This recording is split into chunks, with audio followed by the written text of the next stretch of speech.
அந்த 100 நாள் வேலை திட்டம் 150 நாளா உயர்த்துன்னு சொன்னார். உயர்த்தினாங்களாமா? அந்த 100 நாள் வேலை திட்டத்தில் பணிபுரிகின்ற ஊழியர்களுக்கு சம்பளம் உயர்த்தினாங்களா? அந்த 100 நாள் வேலை திட்டம் குறைஞ்சு போய் 50 நாள் ஆயிட்டு. இப்ப 50 நாளுக்கு தான் வேலை கொடுக்குறாங்க.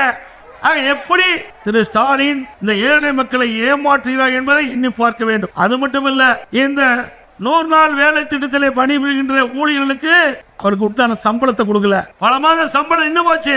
உடனே மத்திய அரசு மீது பழி போட்டார். நாங்கள் மத்திய அமைச்சரை சந்தித்து பேசிய போது மத்திய அமைச்சர் சொன்னார், எனக்கு இன்னும் கணக்கே கொடுக்கலீங்க, எல்லாம் பொய் கணக்கு எழுதி இருக்கிறாங்க, ஊழல் செஞ்சிருக்கிறாங்க, கணக்கு கொடுத்தா தானே நாங்க பணம் கொடுக்க முடியும் சொன்னார். நாங்க சொன்னோம், பரவாயில்லைங்க, அவர்கள் எவ்வளவு கேட்கிறாங்களோ அதுல ஒரு பகுதியாவது நீங்க கொடுன்னு சொன்ன உடனே மத்திய அமைச்சர் நான் நேரடியாக டெல்லி சென்று அவளை சந்தித்து பேசிய போது ஏழை மக்களுடைய கஷ்டங்களை எடுத்து சொன்னவுடன் 2999 கோடி முதல் கட்டமாக ரிலீஸ் பண்ணாங்க, பணத்தை விடுவிச்சாங்க.